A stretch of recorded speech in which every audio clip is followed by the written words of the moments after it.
నమస్తే అండి. నేను వాణి. నా ఛానల్ ఫస్ట్ టైం చూస్తుంటే ప్లీజ్ లైక్ చేసి, షేర్ చేయండి, సబ్స్క్రైబ్ చేసుకోండి. ఈరోజు మనం లత గారు రచించిన ఒక మంచి కథను విందాం.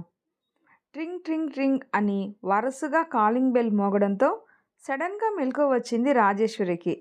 ఎవరో ఆపకుండా మోగిస్తూనే ఉన్నారు. టైం ఎంతయింది? ఇంత అర్ధరాత్రి ఎవరై ఉంటారు? అని టైం చూస్తే రాత్రి 12 అయింది. ఏవండీ? ఏవండీ? లేవండి. కాలింగ్ బెల్ మోగుతుంది. ఇంత అర్ధరాత్రి వేళ ఎవరొచ్చుంటారు?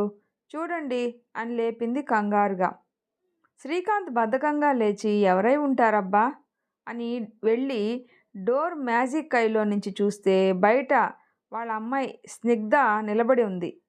స్నిగ్ధ వచ్చిందేంటి ఈ టైంలో అని శ్రీకాంత్ కంగారుగా తలుపు తీస్తుంటే రాజేశ్వరికి పై ప్రాణం పైనే పోయినట్లయింది. కొత్తగా పెళ్ళైన అమ్మాయి అర్ధరాత్రి ఒక్కతే వస్తే తల్లిదండ్రులకి అలాగే ఉంటుంది మరి. ఏమైందమ్మా, ఇంత అర్ధరాత్రి వేళ ఒక్కదానివే వచ్చావు? మళ్ళీ ఏమైనా అల్లుడితో గొడవ పడ్డావా? ఈ టైంలో అంత దూరం నుండి ఒక్కదానివే డ్రైవ్ చేసుకుని వచ్చావు అని ప్రశ్నల వర్షం కురిపించింది రాజేశ్వరి. స్నిగ్ధ మాత్రం నిమ్మకు నీరెత్తినట్టు సోఫాలో కూర్చొని, మమ్మీ, వేడివేడిగా ఒక కప్పు కాఫీ ఇవ్వు ప్లీజ్ అని అడిగింది. మేము ఇంత టెన్షన్తో చస్తుంటే తాపీగా కాఫీ ఇవ్వమని అడుగుతావేంటమ్మా అంది రాజేశ్వరి. ఎంతో మెల్లగా అడుగుదామనుకున్న గదమాయింపు కూడా మిళితమైందా స్వరంలో. I'm so tired mummy, coffee ఇస్తే ఇవ్వు లేకపోతే లేదు. ఇప్పుడు నేనేమీ మాట్లాడే పరిస్థితుల్లో లేను. ఇక్కడైనా ప్రశాంతంగా ఉందామని వస్తే అది కనపడటం లేదు. జీవితంలో ఎక్కడ ప్రశాంతతే లేకుండా పోయింది అని కోపంగా అనడంతో రాజేశ్వరికి బీపీ డబల్ అయిపోయి, ఏమండి, అన్నీ నేను అడగటమేనా? మీరేమైనా మాట్లాడేది ఉందా? అలా నిలబడటమేనా అని ఉరిమి మంగళం మీద పడ్డట్టు భర్త శ్రీకాంత్ మీద మండిపడింది రాజేశ్వరి. ఇప్పుడు ఊరుకో, రేపు ఉదయం మాట్లాడదాము అన్నట్టు సైగ చేశాడు శ్రీకాంత్.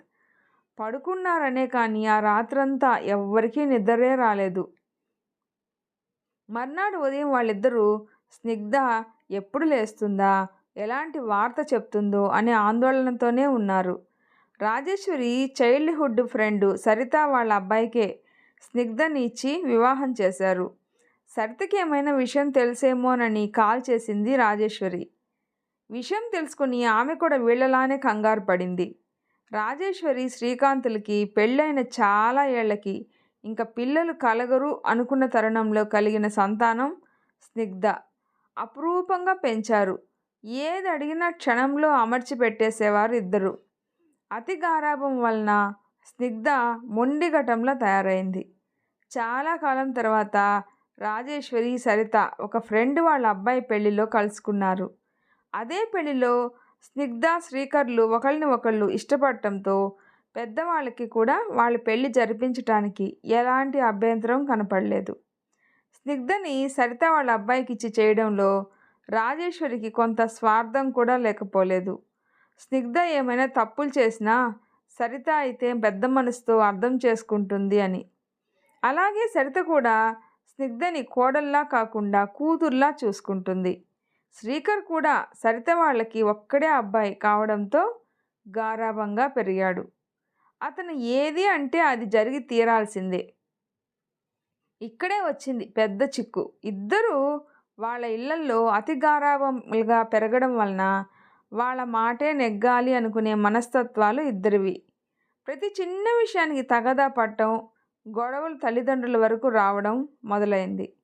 దాని పర్యవసానమే నిన్న అర్ధరాత్రి ఒక్కతే రావడం.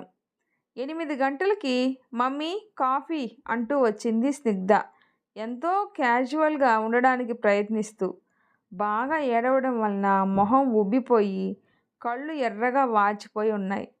స్నిగ్ధ మీద ఉన్న కోపం అంతా ఎగిరిపోయింది వాళ్ళిద్దరికీ ఆమెను అలా చూస్తే. కాఫీ తాగేంత వరకు ఏం మాట్లాడలేదు. ఇద్దరూ చెరోవైపు కూర్చొని చూస్తూ ఉండటంతో స్నిగ్ధకి చెప్పక తప్పలేదు. ఐ నీడ్ డైవర్స్ డాడీ అంటూ స్టార్ట్ చేసింది. అతనితో నాకు ఏ విషయంలోనూ సెట్ కాదు. ప్రతి చిన్న విషయానికి గొడవే.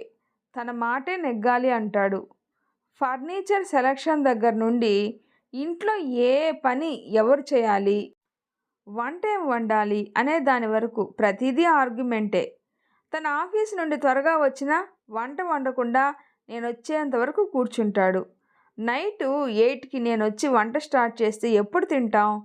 అయినా ఎప్పుడు నేనే ఎందుకు వండాలి? అది తనకెందుకు అర్థం కాదో నాకు తెలీదు. ఎప్పుడూ తన మాటకే వాల్యూ ఇవ్వాలి అనుకుంటాడు. నేను కూడా ఎర్న్ చేస్తున్నా కదా! డెసిషన్ తీసుకునే హక్కు నాకు కూడా ఉండాలి కదా! రోజూ ఈ నస భరించడం కన్నా విడిపోవడమే బెటర్ డాడీ. డైవర్స్ తీసుకుంటే నాకొచ్చిన నష్టం ఏమీ లేదు. నేనెవరి మీద డిపెండ్ అయి లేను. ప్రతిసారిలాగే నాకేదో ఒక మాయమాటలు చెప్పి నచ్చచెప్పి పంపిద్దాం అనుకుంటున్నారేమో. ఈసారి అదేమీ కుదరదు. డైవర్స్ తీసుకుందాం అని డిసైడ్ చేసుకునే వచ్చాను అని ముగించింది స్నిగ్ధ. కాసేపు మౌనంగా ఉండిపోయారు ఎవరికి వారే. రాజేశ్వరికి కూతురు వైఖరి అర్థం కాలేదు. ఎలా దారిలోకి తేవాలా అనే ఆలోచనలో పడింది. ఇంతసేపు నేను కంఠశోష చేసుకొని చెప్పిందంతా విని మాట్లాడకుండా కూర్చున్నారేమిటిద్దరూ అంటూ స్నిగ్ధే వాళ్ళ మీద మండిపడింది. ఫైనాన్షియల్ ఇండిపెండెన్స్ ఉండడమే కారణమా అని ఆలోచించింది రాజేశ్వరి. పెళ్ళైన ఈ 6 నెలల్లో ఇప్పటికీ ఇది 3వసారి ఇలా అర్ధాంతరంగా వచ్చేయడం. మళ్ళీ మేం నచ్చచెప్పి పంపడం జరుగుతుంది. ఇంత చిన్న చిన్న విషయాలకే డైవర్స్ వరకు వస్తే జాయింట్ ఫ్యామిలీలో ఉండి ఎన్ని సమస్యలు ఉన్నా సరే ఒకసారి వివాహం అయ్యాక ఎలా అయినా దానికి కట్టుబడి ఉండాలి అని ఒక తల్లి కడుపున పుట్టిన పిల్లలకే భేదాభిప్రాయాలు ఉన్నప్పుడు 2 వేర్వేరు కుటుంబాల నుండి వచ్చిన వ్యక్తులు అర్థం చేసుకొని కలిసి ఉండాలంటే కొంత సమయం పడుతుందని ఇప్పటి జనరేషన్ ఎందుకు రియలైజ్ అవ్వరు? కొంచెం ఓర్పుతో ఉంటే అన్నీ వాటంతట అవే సర్దుకుంటాయి. భార్యాభర్తల మధ్య ఒకరు ఎక్కువ ఒకరు తక్కువ అనేదే ఉండదు. కొంచెం సమయం ఇస్తే ఒకరినొకరు అర్థం చేసుకొని ఎదుటివారి అభిప్రాయాలను గౌరవించడం ప్రారంభిస్తారు. ఈలోపే విడాకులు తీసుకుంటే వివాహానికి అర్థమే ఉండదు. ఇద్దరి జీవితాలు పాడవడం తప్పించి. సరిత ఫోన్ కాల్తో ఆలోచనల్లో నుంచి బయటపడింది రాజేశ్వరి. శ్రీకర్ వస్తున్నాడు, మీరు కూడా స్నిగ్ధని తీసుకురండి, ఇద్దరిని కూర్చోబెట్టి మాట్లాడవచ్చు అని చెప్పింది సరిత. స్నిగ్ధకి అత్తమామలంటే చాలా అభిమానం. వాళ్ళు కూడా కోడలంటే ఇష్టంగా ఉంటారు. శ్రీకర్ వస్తున్న విషయం చెప్పకుండా ఆమెను కూడా తీసుకొని బయలుదేరారు. అయిష్టంగానే బయలుదేరింది. వాళ్ళు దోవలో ఉండగానే సరిత ఫోన్ చేసింది కంగారుగా.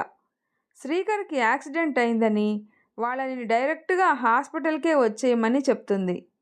అప్పటి నుండి స్నిగ్ధ పరిస్థితి చెప్పనలివి కాదు. ఏడుస్తూనే ఉంది. తనని ఊరుకోపెట్టడం వాళ్ళ ఎవ్వరి వల్ల కాలేదు. హాస్పిటల్లో శ్రీకర్ని చూడగానే వెక్కి వెక్కి ఏడ్చింది.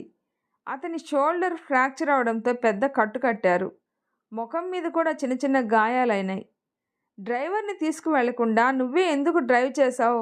నీకు లైసెన్స్ వచ్చింది, కానీ నేను పక్కన లేకపోతే డ్రైవ్ చేయొద్దు అని చెప్పా కదా. అన్నీ టెన్షన్ పెట్టే పనులే చేస్తావు ఎప్పుడు అని అతని మీద మండిపడింది.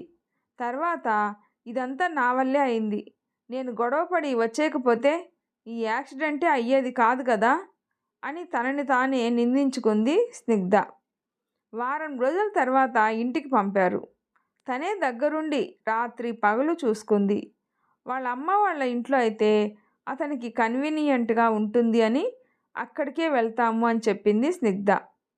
డైవర్స్ కావాలని పట్టుపట్టింది ఈ పిల్లేనా అని ఆశ్చర్యపోయారు రాజేశ్వరి శ్రీకాంత్ దంపతులు. వాళ్ళ ఆనందానికి హద్దులు లేవు. 3 నెలలు పట్టింది అతనికి తిరిగి కోలుకొని ఆఫీస్కి వెళ్ళడానికి. లీవ్ పెట్టుకొని అతన్ని కంటికి రెప్పలా చూసుకుంది స్నిగ్ధ. వాళ్ళ ఇంటికి వెళ్ళడానికి లగేజ్ ప్యాక్ చేసుకుంటున్నారు ఇద్దరూ నవ్వుకుంటూ చక్కగా కబుర్లు చెప్పుకుంటూ. సరిత రాజేశ్వరి వాళ్ళిద్దరినీ గమనిస్తూ ఉన్నారు. స్నిగ్ధ శ్రీకర్ వీళ్ళ వద్దకు వచ్చి కూర్చున్నారు ఏదో చెప్పాలి అన్నట్టు. సారీ మమ్మీ, అర్థం పర్థం లేని ఈగోలకు పోయి మా లైఫ్ స్పాయిల్ చేసుకునేవాళ్ళం. మిమ్మల్ని కూడా టెన్షన్లో పెట్టాం. ఎప్పటికప్పుడు నువ్వు సరిత ఆంటీ మా ఇద్దరికి నచ్చ చెప్పి పెళ్ళంటే 100 ఏళ్ల పంట అని, భార్యాభర్తల మధ్య పంతాలు పట్టింపులు కావని ప్రేమాభిమానాలు పరస్పరం గౌరవించుకోవడం ఎంత ముఖ్యమో తెలియచేశారు. మూర్ఖత్వంతో ఎంత తొందరపాటు నిర్ణయం తీసుకున్నానో ఇప్పుడు అర్థమైంది అని మీరు చెప్పినవి మేము ఎప్పటికీ గుర్తుపెట్టుకుంటామని చెప్పింది స్నిగ్ధ. నువ్వెందుకు అడ్జస్ట్ అవ్వాలి? నీకేం తక్కువ? నువ్వెందుకు అతని మాట వినాలి? నీకు మేమున్నాం, వచ్చేయ్, నువ్వు కావాలనుకుంటే అతనే వస్తాడు అని ఎంకరేజ్ చేసే పేరెంట్స్ ఉన్న ఈ రోజుల్లో వివాహ బంధం యొక్క గొప్పతనాన్ని, గౌరవాన్ని తెలియచేసి మా ఇద్దరికి మార్గదర్శకమైనందుకు మీ ఇద్దరికి మేము ఎప్పుడూ రుణపడి ఉంటాం ఆంటీ అని మనస్ఫూర్తిగా కృతజ్ఞతలు తెలిపాడు శ్రీకర్.